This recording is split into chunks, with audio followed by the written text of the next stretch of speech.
मैंने motorcycle start की और रोड पर आगे बढ़ने लगा। मेरा जहन लगातार सोच विचार कर रहा था। उन्हें पता लगाने में ज्यादा देर नहीं लगेगी कि मैंने त्रिपाठी से एक पुरस्कार कुंजी की नकल तैयार करवाई है। हो सकता है तशद्दुद से मजबूर होकर या अपनी गर्दन बचाने के लिए त्रिपाठी उज़र पेश करे कि मैंने उसे पिस्तौल की नोक पर यह काम करने पर मजबूर किया था। अगर उसने अपने दावे की तस्दीक के लिए कुंजी की छाप वाली साबुन पेश कर दी तो पृथ्वी जैसे घाघ शख्स के लिए पहचानना जरा भी मुश्किल नहीं होगा कि ये दरअसल कमांडेंट मिश्रा की ख्वाबगाह की कुंजी का खांचा है। मैं शहर किसी कैफियत में मोटरसाइकिल चला रहा था और मेरा दिमाग सोचे जा रहा था। मुझे अब इसकी भी परवाह नहीं रह गई थी कि पृथ्वी अपनी जीप में एक बार फिर मेरे ताकुब में लग चुका होगा। उसे तो खुद को पोशीदा रखने की भी जरूरत नहीं थी। वो अपने फराइज मनसबी अदा कर रहा था और उसको मेरा कच्चा चिट्ठा खोलने का बेहतरीन रास्ता मिल गया था। सबसे खतरनाक बात यह थी कि मेरे पास उसे ये सब कुछ करने से रोकने का कोई तरीका मौजूद नहीं था।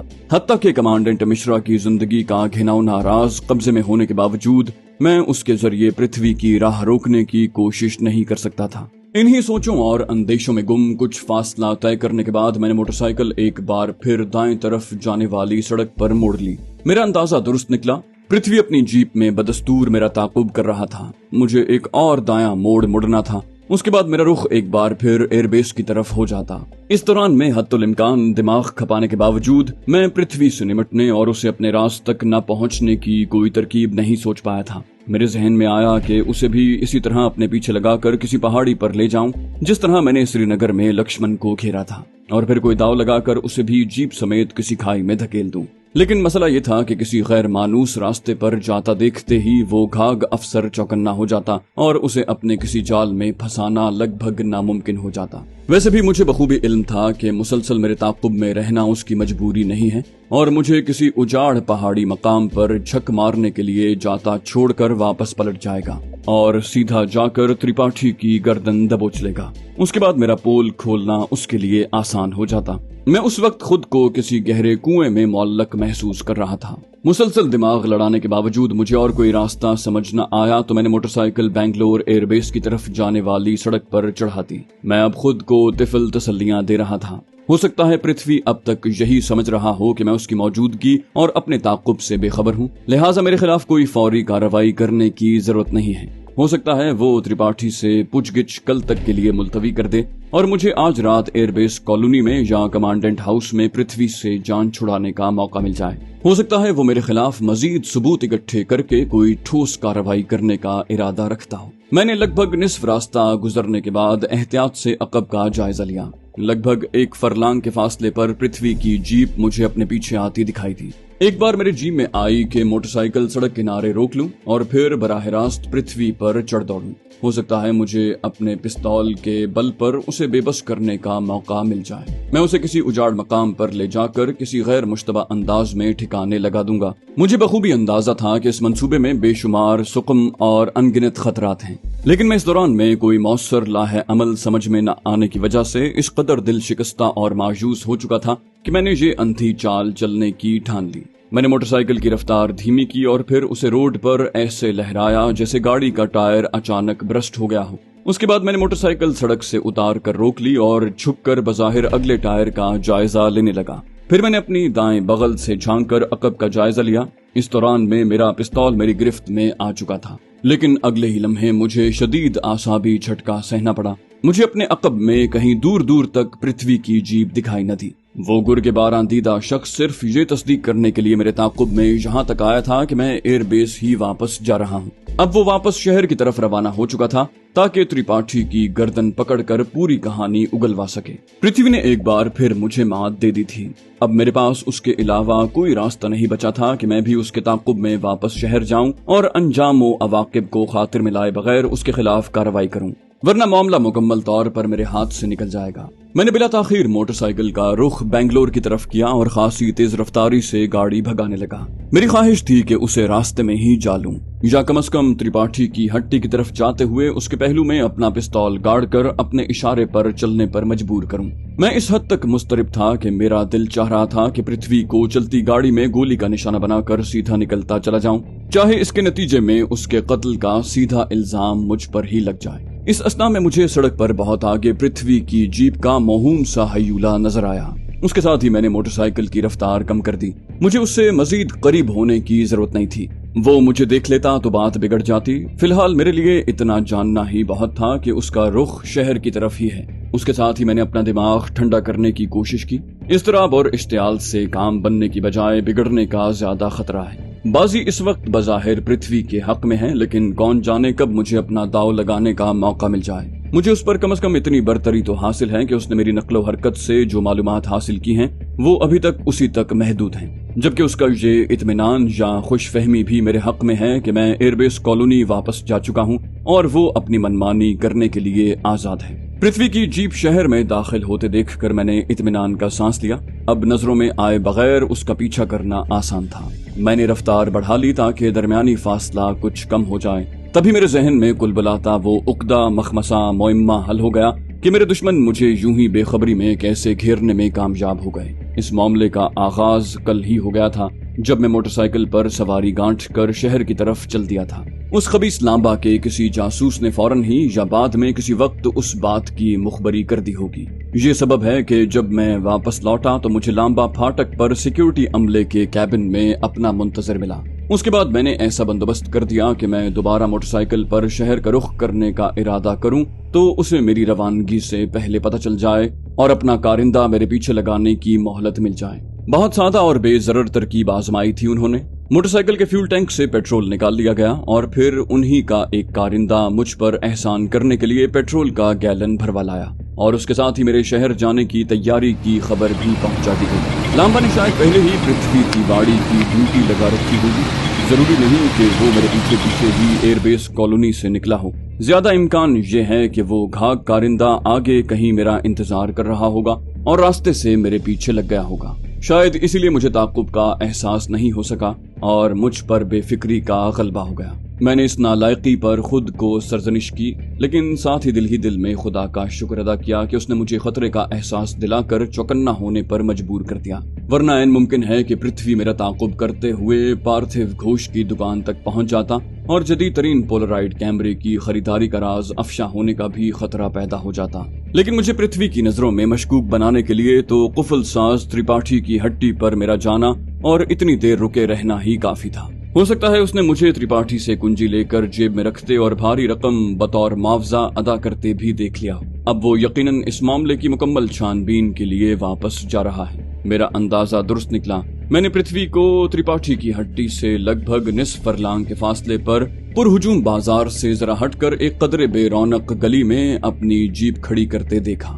मैंने भी अपनी मोटरसाइकिल रोक दी और उसे पार्क करने के लिए मुनासिब जगह की तलाश में तेजी से नजरें दौड़ाईं और फिर एक बगली गली में उसे ठहरा दिया। इस दौरान मैं पृथ्वी जीप से उतर आया था और अब नपे तुले कदमों से त्रिपाठी की हट्टी की तरफ बढ़ रहा था। वो वर्दी में नहीं था, लेकिन उसके नए नक्श, तंतोष, चाल ढाल, तौर तरीके उसका तारुफ करवाने के लिए बहुत काफी थे।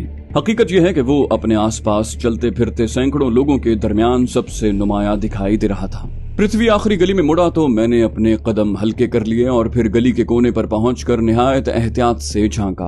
पृथ्वी ऐन उसी वक्त त्रिपाठी की हट्टी में दाखिल हो रहा था। मेरा दिल जोर से धड़का, जाने वो त्रिपाठी के साथ कैसा सुलूक रवा रखेगा। ये समझना तो आसान है कि वो पहले अपना तारुफ करवाएगा और फिर मेरा हुलिया बताकर पूछेगा कि मैं किस इरादे से उसके पास आया था, और अगर उसने मुझे कुंजी वसूल करते देखा हो तो पूछेगा कि वो कैसी कुंजी थी। मैंने त्रिपाठी से 2 मुलाकातों में जो ताल्लुक उस्तवार किया था वो मेरे अंदाजे के मुताबिक खासा पुरखुलूस और मजबूत था। लेकिन ये बात यकीन से कहना मुश्किल था कि पृथ्वी जब उसे अपना सर्विस कार्ड दिखाकर सरकारी हैसियत जताएगा और मुझे मशकूक ठहरा कर पूछगिछ करेगा तो त्रिपाठी का क्या रद्द अमल होगा। हो सकता है उसे यकलख्त एहसास हुआ हो कि मैंने उसकी सादा लौही से फायदा उठाकर उसे अपने सुनहरे जाल में फंसाया है और दर हकीकत उसे किसी बड़े मुजरिमाना मकसद के लिए इस्तेमाल करने का इरादा रखता हूँ। ये भी मुमकिन है कि वो खुद को कानून के शिकंजे में फंसने के खतरे से 2-4 देखकर खुद ही सब कुछ उगल डाले। ये सब बातें मेरे जहन में बगूले उठा रही थी, लेकिन मैं फिल वक्त इंतजार करने के अलावा कुछ भी नहीं कर सकता था। खुद को मशकूक नजरों से बचाने के लिए मैंने जरा आगे बढ़कर सवारियों के इंतजार में खड़े 2 ऑटो रिक्शाओं की आड़ ले ली। जैसे जैसे वक्त गुजर रहा था मेरे दिल की धड़कन तेज होती जा रही थी। खुदा जाने वहाँ क्या किस्सा चल रहा है। ताहम अगर वहाँ कोई झगड़ा, शोर शराबा, बुलंद तकरार चल रही होती तो अब तक तो गिरदोनिवाह के दुकानदार और राहगीर त्रिपाठी की हट्टी के सामने इकट्ठे हो चुके होते। बिलाखिर मैंने पृथ्वी को हट्टी से बाहर निकलते देखा। ताहम वो दुकान के दरवाजे की तरफ रुख करके खड़ा हो गया। कुछ ही देर के बाद त्रिपाठी भी हट्टी से बरामद हुआ और गालिबन हट्टी के दरवाजे पर कुफल लगाने लगा। अब मेरे लिए मामला समझना मुश्किल नहीं था। पृथ्वी उसे अपने साथ कहीं ले जा रहा था। कहाँ, ये अंदाजा लगाना अभी कबल वक्त था। हो सकता है वो एकनाथ को नजदीकी थाने ले जाता या फिर शायद सीधा एयरबेस कॉलोनी ले जाकर सीधे लांबा के सामने पेश कर देता। ये दूसरा इम्कान ज्यादा है क्योंकि इस मामले में पुलिस जैसे शहरी इदारे की शमूलियत उन्हें कतई गवारा नहीं होगी, क्योंकि अभी वो मामले की नौयत का तायुन ही नहीं कर सके होंगे। इस नापतोल के बाद मेरे लिए अगले कदम का फैसला करना आसान हो गया। मैं तेजी से पीछे हटा, एक नजर मोटरसाइकिल पर डाली। वो बज़ाहिर बिल्कुल ठीक जगह खड़ी थी जहां शायद शाम होने तक किसी को उसकी मौजूदगी पर तवज्जो देने की जरूरत महसूस न होती। उसकी तरफ से मुतमईन होकर मैं हद्दुल इम्कान तेज कदमों से पृथ्वी की जीप की तरफ बढ़ने लगा। मैंने अपना इब्तिदाई लाह अमल तय कर लिया था। जीप के पास पहुंचने के बाद मैंने तेजी से गिरदोनिवाह का जायजा लिया। बज़ाहिर कोई मेरी या जीप की तरफ मुतवज्जे नहीं था। मैं तेजी से आगे बढ़ा और जीप की पैसेंजर साइड वाला कैनवस का दरवाजा खोलकर अंदर घुस गया। अगले ही लम्हे मैं सामने वाली सीटें फलांग कर अकबी हिस्से में पहुंचकर दुबक चुका था। अकबी हिस्से में शफाफ प्लास्टिक के दरीचे मौजूद थे, ताहम अंदर देखने के लिए उनसे मुंह लगाकर अंदर झांकना जरूरी था। लिहाजा मुझे उस तरफ से देखे जाने की ज्यादा फिक्र नहीं थी। खदशा सिर्फ ये था कि कहीं ड्राइवर सीट पर बैठते हुए पृथ्वी की नजर पीछे न पड़ जाए। ये बात लगभग यकीनी थी कि वो खाली हाथ नहीं होगा। इस खदशे से निमटने की तैयारी मैंने पहले ही कर ली थी। गोलियों से लबालब भरा पिस्तौल मेरी गिरफ्त में था और उंगली के इशारे पर आग बरसाने के लिए तैयार था। आसाबी तनाव और हैजान की वजह से मुझे इंतजार के लम्हात कुछ ज्यादा ही तवील महसूस हो रहे थे। मैंने बेचैनी से पहलू बदला तो मेरा दायां पैर किसी सख्त चीज से टकराया और हल्की सी खड़खड़ाहट हुई। मैंने जल्दी से टटोल कर देखा। वो प्लास्टिक के एक सांचे में जमा कर रखे गए किसी मशरूब के धाती कैन थे। मैंने उन्हें तिरछी नशिस्त के नीचे से बाहर खींच कर देखा। काही रंग के 6 नफीस धाती डिब्बों पर इंग्लिश के जली हुरूफ में वर्जीनिया बियर दर्ज था। मैंने पृथ्वी के शौकीनी की अलामत नापाक मशरूब को वापस सीट के नीचे धकेल दिया। बिलाखिर मेरे हसास कानों ने भारी कदमों की आवाज सुनी।